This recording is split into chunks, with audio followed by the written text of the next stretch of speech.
പത്മകുമാർ വിശദീകരണം തന്നിട്ടുണ്ട്.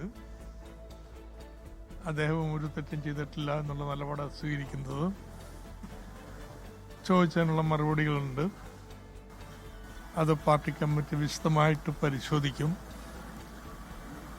പിന്നെ ചാർജ് ഷീറ്റ് കൂടി വന്നതിന് ശേഷമായിരിക്കും അതിൻ്റെ ലഘുഗുരുത്വം തീരുമാനിക്കാം. അപ്പം അതുവരെയും എല്ലാവിധ പ്രവർത്തനങ്ങളിൽ നിന്നും അദ്ദേഹം മാറി നിൽക്കും. അദ്ദേഹം എല്ലാ പ്രവർത്തനങ്ങളിൽ നിന്നും മാറി നിൽക്കും.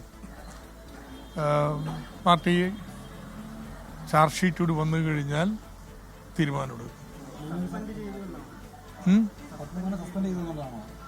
ഇല്ല, സസ്പെൻഡ് ചെയ്തിട്ടൊന്നുമില്ല. ശിക്ഷ നടപടിയല്ലേ.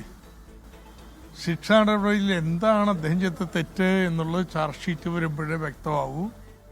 മാധ്യമങ്ങളിൽ വന്ന കാര്യങ്ങൾ സംബന്ധിച്ചാണ് വിശദീകരണം ആവശ്യപ്പെട്ടത്. അദ്ദേഹം വിശദീകരണം തന്നിട്ടുണ്ട്. ഇല്ല, ചാർജ് ഷീറ്റ് കൂടി വന്ന ശേഷം നമ്മൾ തീരുമാനം എടുക്കത്തുള്ളൂ. അതുവരെയും എല്ലാ പ്രവർത്തനങ്ങളിൽ നിന്നും അദ്ദേഹം മാറി നിൽക്കും.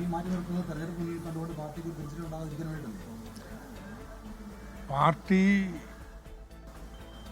ഇതുവരെയും ഇങ്ങനെ തെറ്റ് ചെയ്തിട്ടുള്ള ഒരാളെയും സംരക്ഷിച്ചു പോന്നിട്ടില്ല. പക്ഷെ തെറ്റാണ് എന്ന് ബോധ്യപ്പെടണം. അത് ചെയ്യണമെന്നുണ്ടെങ്കിൽ ചാർജ് ഷീറ്റ് കിട്ടണം.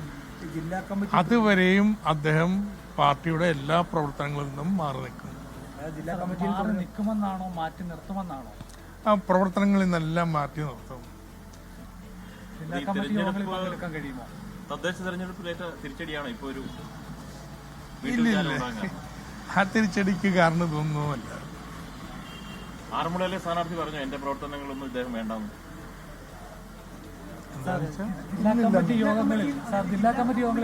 അല്ല, ഇതിനപ്പുറത്തേക്ക് വിശദീകരണത്തിന്റെ ആവശ്യമില്ലല്ലോ. വളരെ വ്യക്തമല്ലേ പറഞ്ഞത്. അദ്ദേഹം പാർട്ടിയിലുള്ള ചോദ്യങ്ങൾക്കുള്ള മറുപടി തന്നിട്ടുണ്ട്. ഞങ്ങൾ വിശദമായി പരിശോധിച്ചുകൊണ്ടിരിക്കുകയാണ്. ഇതോടൊപ്പം തന്നെ അദ്ദേഹം ഇതെല്ലാം ഡിനൈ ചെയ്തതിൻ്റെ അടിസ്ഥാനത്തിൽ കുറ്റപത്രം കിട്ടുമ്പോഴേ അദ്ദേഹത്തിന് തന്നെ ചാർജ് മനസ്സിലാക്കാൻ പറ്റൂ. അതിൻ്റെ അടിസ്ഥാനത്തിൽ തീരുമാനമെടുക്കും. അതുവരെ എല്ലാ പ്രവർത്തനങ്ങളിൽ നിന്നും മാറ്റി നിർത്തും. ഞാൻ പറയാനുള്ള വിശദീകരണങ്ങളൊക്കെ നൽകി കഴിഞ്ഞു. Thank you. വേറെ വല്ലതും ഉണ്ടെങ്കിൽ ചോദിക്കൂ.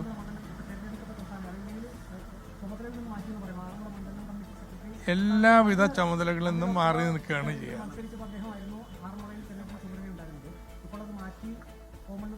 ഇതിലെ ഞാൻ പറഞ്ഞത് മലയാളത്തിൽ അദ്ദേഹം എല്ലാവിധ പ്രവർത്തനങ്ങളിൽ നിന്നും മാറി നിൽക്കും.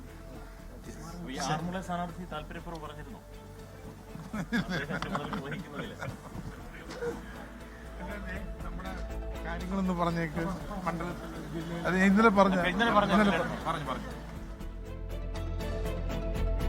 പാർട്ടി നടപടി കുറ്റപത്രത്തിന് ശേഷം മാത്രമേ ഉള്ളൂ. ശബരിമല സ്വർണ്ണക്കൊള്ള കേസിൽ പ്രതി എ പത്മകുമാർ ദേവസ്വം ബോർഡ് മുൻ അധ്യക്ഷൻ ശ്രീ എ പത്മകുമാറിനെതിരെ തൽക്കാലം നടപടിയില്ല. പക്ഷേ അതുവരെ നടപടി ഈ പറയുന്ന കുറ്റപത്രം, നേരത്തെയും CPM നിലപാട് അത് തന്നെയായിരുന്നു. കുറ്റപത്രം വന്നതിന് ശേഷം നടപടി എന്നുള്ളതായിരുന്നു.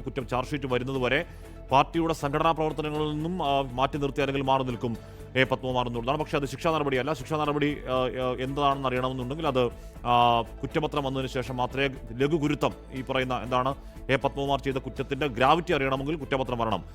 അതിനുശേഷം മാത്രമേ ഒരു പാർട്ടിയുടെ സംഘടനാ നടപടി, ശിക്ഷാ നടപടി എന്ന നിലയ്ക്കൊന്നും ഉണ്ടാവുകയുള്ളൂ. അങ്ങനെ അത് വലിയ ഗ്രാവിറ്റിയുള്ള തെറ്റ് പത്മകുമാർ ചെയ്തതെന്നും കുറ്റപത്രത്തിൽ ബോധ്യപ്പെട്ടാൽ മാത്രം. പക്ഷേ മാധ്യമങ്ങളിൽ വന്ന വാർത്തകളുടെ അടിസ്ഥാനത്തിലാണ് എ പത്മകുമാറോട് വിശദീകരണം തേടിയതെന്നാണ് TM തോമസ് ഐസക് പറഞ്ഞത്. പത്തനംതിട്ട ജില്ലാ സെക്രട്ടറി യോഗത്തിന് ശേഷമാണ് ഇപ്പോൾ TM തോമസ് ഐസക് ഇറങ്ങി പ്രതികരിച്ചത്. എന്തുകൊണ്ടാണ് അത്ര വലിയ കേരളം ഞെട്ടിയ ഒരു ശബരിമല സ്വർണ്ണക്കൊള്ള കേസിൽ പ്രതിയായി ജയിലിൽ കിടക്കുന്ന ഒരാൾക്കെതിരെ ഇപ്പോഴും ജില്ലാ കമ്മിറ്റി അംഗമായി തുടരുന്നതെന്ന ചോദ്യം പ്രതിപക്ഷമടക്കം ദീർഘനാളായി ചോദിച്ചുകൊണ്ടിരിക്കുകയായിരുന്നു. അപ്പോൾ തൽക്കാലം സംഘടനാ നടപടി, ശിക്ഷാ നടപടിയില്ല, തൽക്കാലം മാറ്റി നിർത്തും. ലോകത്തെവിടെയായാലും ഏത് സമയത്തും 24 വാർത്തകളും ഓഗ്മെന്റഡ് റിയാലിറ്റി പാക്കേജുകളും എക്സ്പ്ലെയിനറുകളും വിശദമായി കാണാൻ ഞങ്ങളുടെ YouTube ചാനൽ നിങ്ങൾക്ക് സബ്സ്ക്രൈബ് ചെയ്യാം.